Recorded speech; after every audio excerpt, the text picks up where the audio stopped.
মুসা নবীর জামানায় একজন আল্লাহর বান্দি যার নাম তাফসীরের কিতাবের মধ্যে এসেছে মাশেতা অথবা মুশাইকা। ওই মাশেতা আল্লাহর বান্দি হযরতে মুসা আলাইহিস সালাতু ওয়াস সালামের কাছে ঈমানের কালেমা পড়ে মুসলমান হয়ে গেছে। মুসা নবীর কালেমা ছিল লা ইলাহা ইল্লাল্লাহু মুসা কালিমুল্লাহ। তিনি মুসা কালিমুল্লাহর উপরে ঈমান আনয়ন গ্রহণ করে ফেলেছেন। আল্লাহর বান্দি ঈমান গ্রহণ করার পরে সেই কথাটা ওপেন করেন নাই। কারণ কি? জালেমের ঘরে তিনি বসবাস করেন, জালেমের ঘরে তিনি খাবার খান, জালেমের ঘরে তিনি থাকেন, জালেমের দেওয়া টাকা দিয়া তিনি পোশাক পরিধান করেন। ওই সময় ওই বান্দি আল্লাহ তাআলার কথাটা ওপেন করে নাই, গোপন রেখে দিয়েছে। একদিন ওই আল্লাহর বান্দি ফেরাউনের মেয়ের চুলগুলো পরিপাটি করে দেয়, আশ্রয় দেয়। আশ্রয় দেওয়ার সময় হঠাৎ করে হাত থেকে একটা চিরুনি ছিল, চিরুনিটা পড়ে গেল। দেখবেন আজও আমাদের সমাজের মধ্যে আগেকার বাবার বয়সী যারা আছে, চাচার বয়সী যারা আছে, রাস্তা দিয়ে বের হইছে, হঠাৎ উষ্টা খাইছে। উষ্টা খাইনি মানুষে? খায়নি।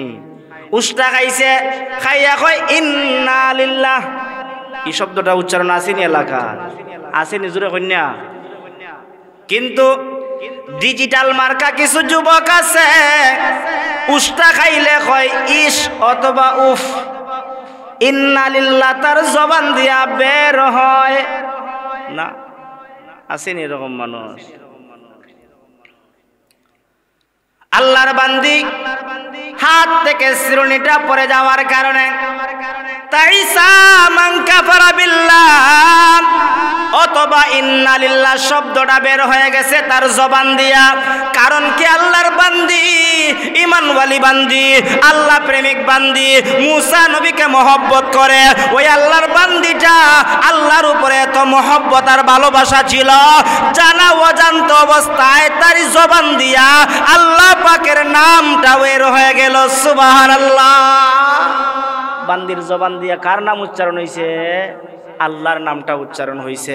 এবার ফেরাউনের মেয়ে ডাক দিয়া বলে, ও দাসী মহিলা, ও বান্দি মহিলা, তুমি কার নাম উচ্চারণ করছ? তুমি কে জানি বলতেছ? তুমি কারে জানি রব বলে স্বীকার করো? আমি তো জানি আমার বাবাই সবচাইতে বড় রব, আমার বাবাই সবচাইতে বড় খোদা। তুমি আমার বাবাকে বাদ দিয়ে অন্য কারো কি ইবাদত করো, অথবা আমার বাবাকে বাদ দিয়ে অন্য কাউকে কি তুমি খোদা বলে স্বীকার করো? দাসী মা সেটা ডাক দিয়া বলে, ও ফেরাউনের মেয়ে শুনো, আমি তো তোমার বাবাকে খোদা বলে স্বীকার করি।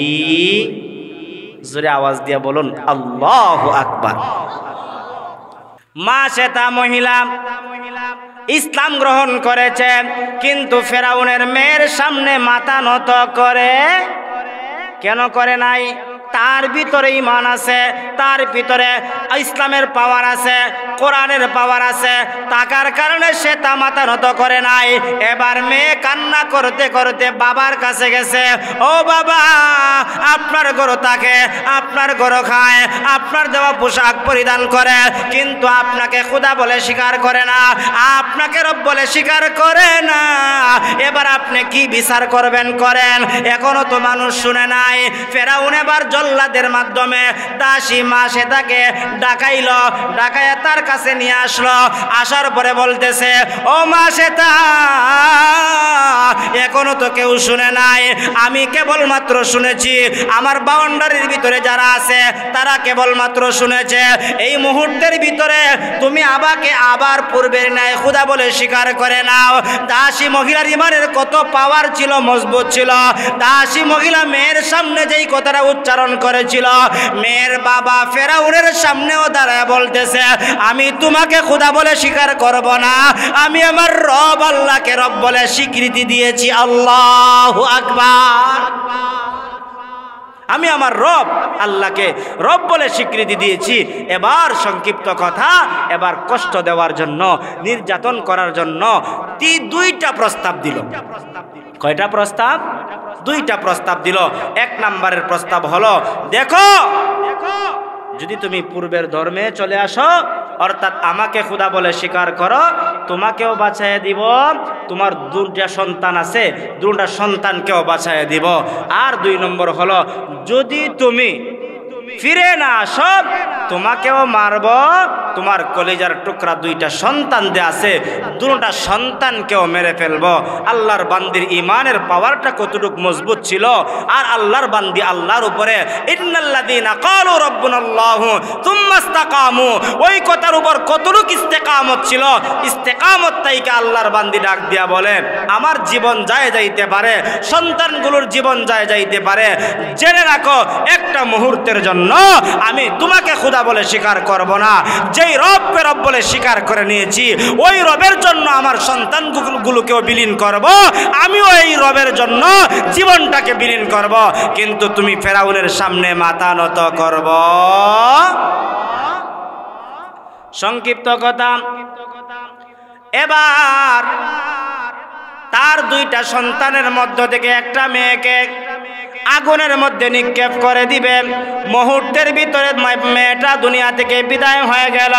দ্বিতীয় পর্যায়ে শিশু সন্তান তথা দুধের সন্তানটাকে আগুনের মধ্যে নিক্ষেপ করবে।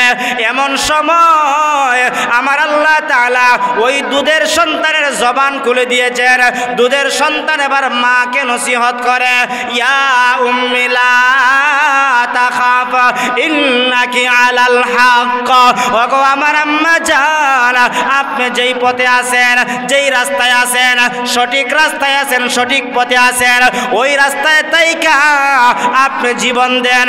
ভয় পাবেন না, টেনশন করবেন না। তোমাকে সহ আমরা 3 জন মিলে হাসরের ময়দানে জান্নাতের মধ্যে সাক্ষাৎ হবে। মা ইমান ছাড়বা না, মা ইমান ছাড়বা না, ইসলাম ছাড়বা না, আল্লাহকে ছাড়বা না। শিশু সন্তান যখন নসিহত করেছে, মায়ের ইমানের পাওয়ারটা কমছে না বাড়ছে? আরেকটু জোরে বলেন।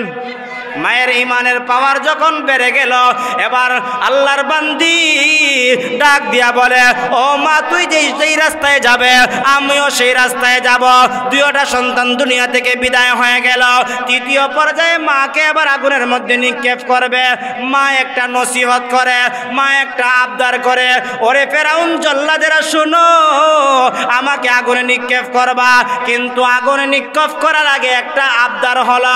আমার আবদারটা হলো, আমাকে যখন আগুনের মধ্যে নিক্ষেপ করে দিবা, দুনিয়া থেকে বিদায় হয়ে যাব, আমার অবশিষ্ট যত হাড্ডি থাকবে, আমার সন্তানদের যত অবশিষ্ট হাড্ডি থাকবে, সমস্ত হাড্ডিগুলো একই কবরের মধ্যে দাফন করবা, একই জায়গায় দাফন করবা, যাতে করে হাসরের কঠিন ময়দানে আমি আমার সন্তানদেরকে নিয়ে একই কবর থেকে উঠতে পারি।